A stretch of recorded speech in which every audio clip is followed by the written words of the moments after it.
L'amour de Dieu et la communion du Saint-Esprit soient avec vous tous. Amen. La base pour notre méditation ce matin est la lecture de l'Évangile. Je relis juste le dernier paragraphe, les derniers versets. C'est pourquoi toute personne qui entend ces paroles que je dis et les met en pratique, je la comparerai à un homme prudent qui a construit sa maison sur le rocher. La pluie est tombée, les torrents sont venus, les vents ont soufflé et se sont déchaînés contre cette maison. Elle ne s'est pas écroulée, parce qu'elle était fondée sur le rocher. Mais toute personne qui entend ces paroles que je dis et ne les met pas en pratique ressemblera à un fou qui a construit sa maison sur le sable. La pluie est tombée, les torrents sont venus, les vents ont soufflé et se sont abattus sur cette maison. Elle s'est écroulée et sa ruine a été grande. Voici la parole du Seigneur. Veuillez vous asseoir.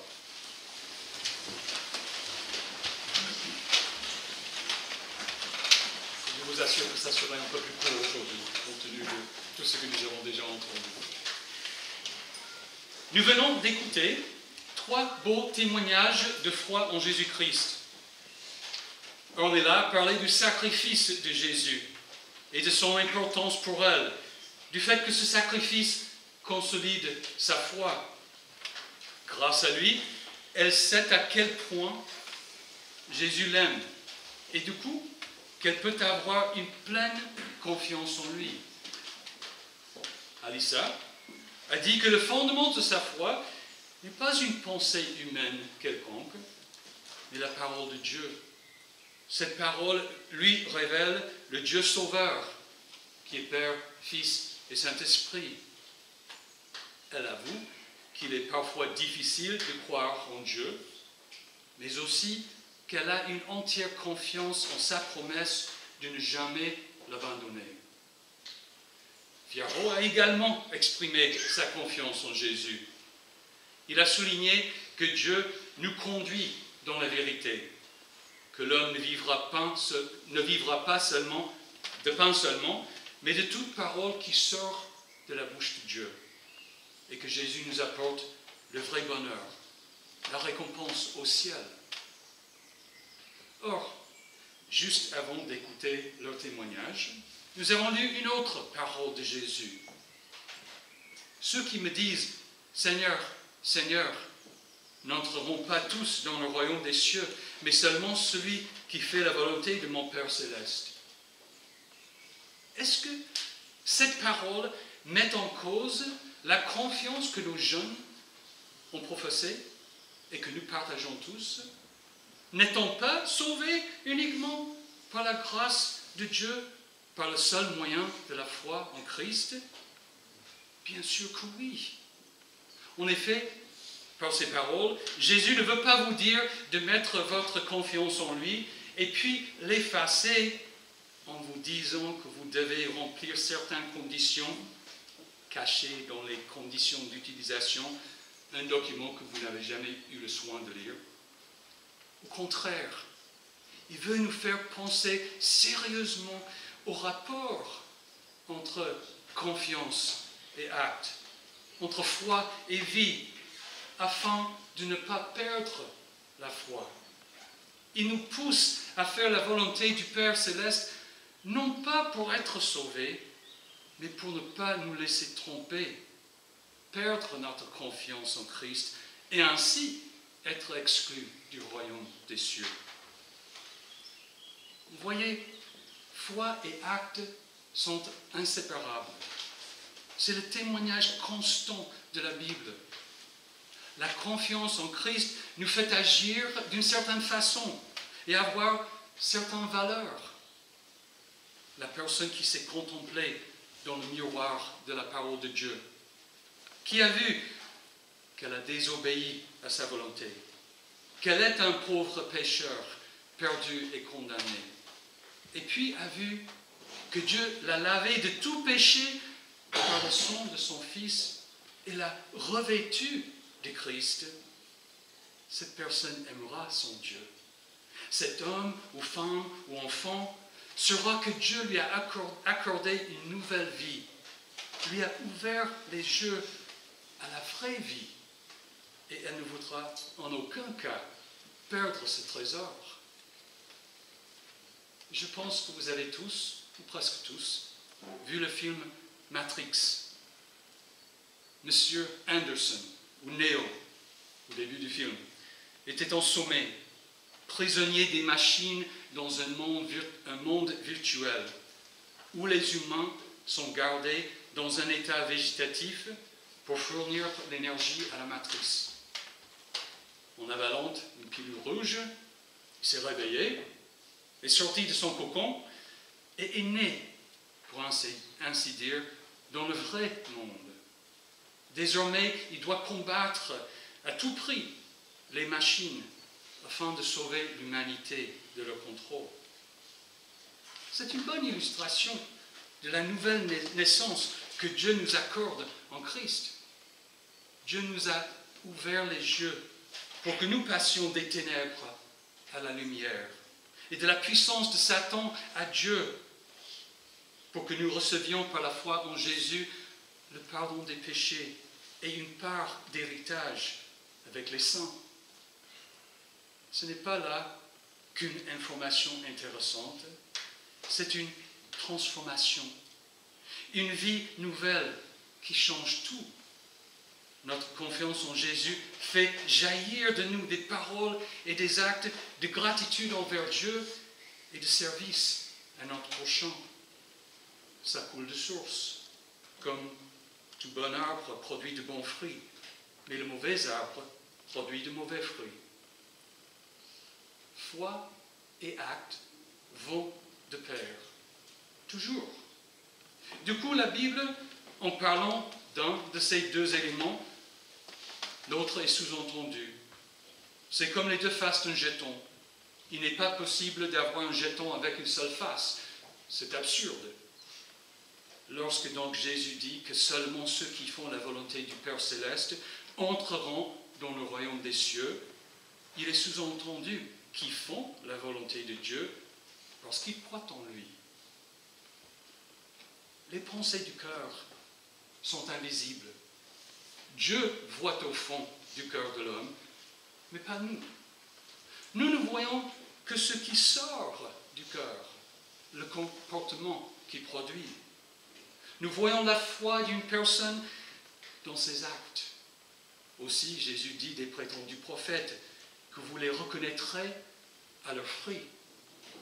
Du coup, la foi n'est pas abstraite, elle est concrète et pratique.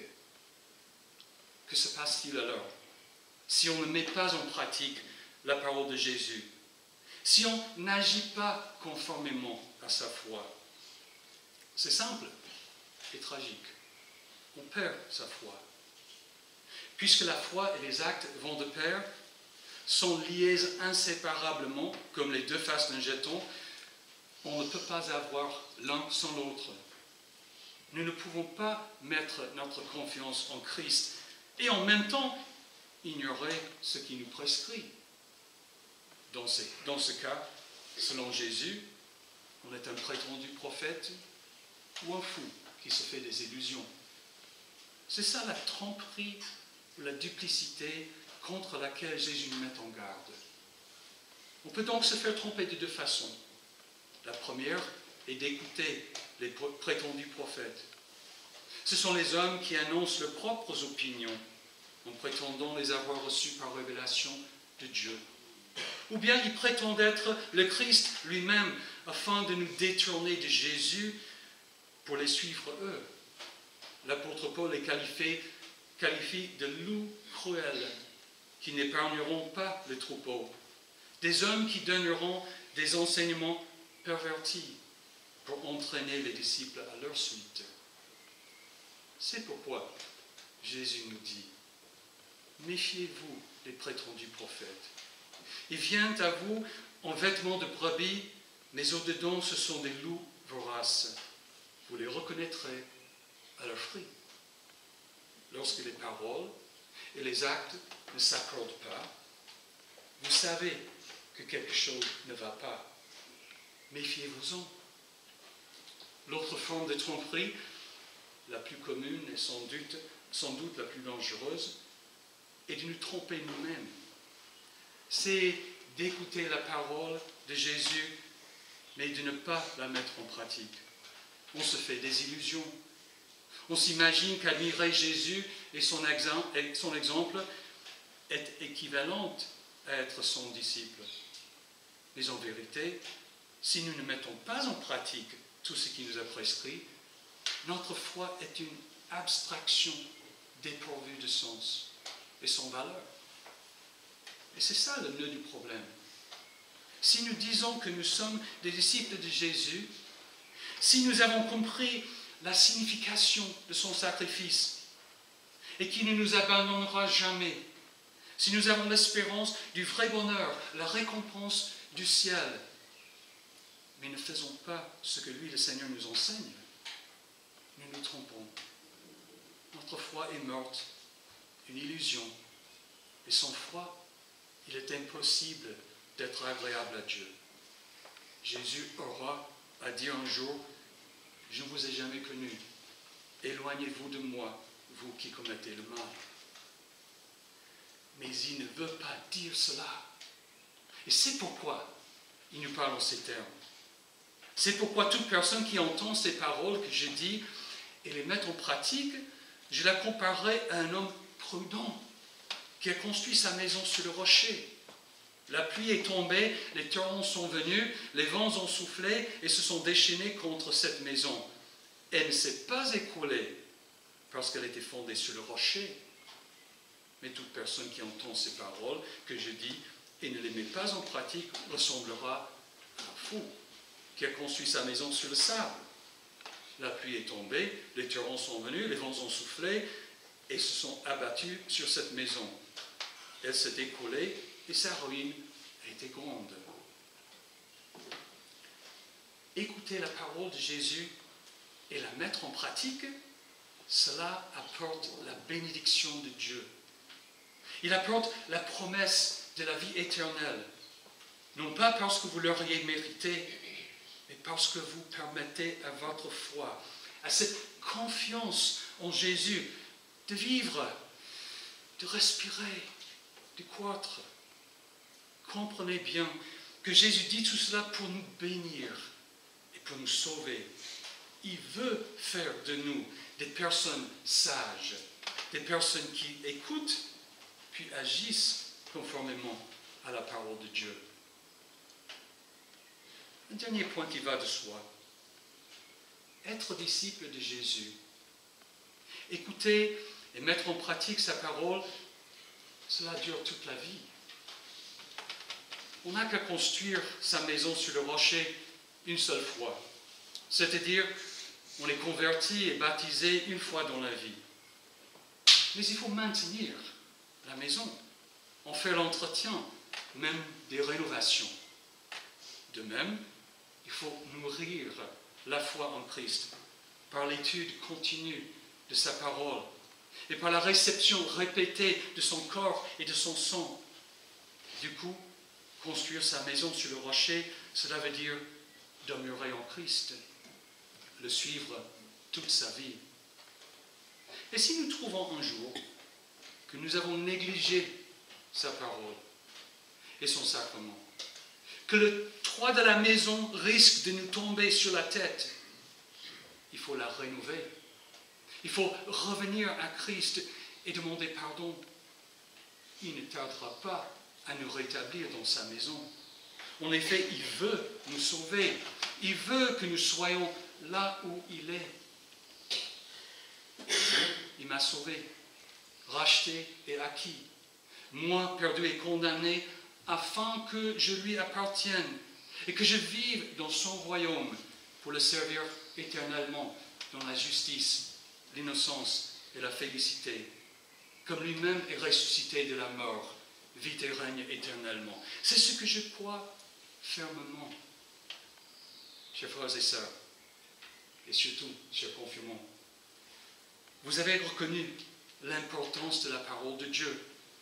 Elle nous fait connaître Jésus-Christ. Et c'est par la mise en pratique de cette parole que nous sommes rendus sages et gardés pour le salut. Mettez-la donc en pratique durant toute votre vie. toute tromperie. Ainsi, vous serez comparable à un homme prudent qui a construit sa maison sur le rocher. La pluie est tombée, les torrents sont venus, les vents ont soufflé et se sont déchaînés contre cette maison. Elle ne s'est pas écroulée parce qu'elle était fondée sur le rocher. Que Dieu l'accorde à nous tous. Amen. Maintenant que la paix de Dieu qui dépasse tout ce que l'on peut comprendre, garde votre cœur et vos pensées en Jésus-Christ pour la vie éternelle. Amen. Nous allons présenter, il s'agit d'un chant qui s'appelle Kukutsula. Et grosso modo, c'est un chant qui veut dire ceci. La paix dans ce monde de péché, grâce au sang de Jésus. La rédemption dans ce monde de péché, grâce au sang de Jésus. La prière dans ce monde de péché, grâce au sang de Jésus. La foi dans ce monde de péché, grâce au sang de Jésus. La victoire dans ce monde de péché, grâce au sang de Jésus. Et le réconfort dans ce monde de péché, grâce au sang de Jésus-Christ. Et on espère que pour les nouveaux confirmés, le sang de Jésus-Christ va vous aider dans cette nouvelle marche et que vous soyez bénis. Et vous tous aussi. Merci.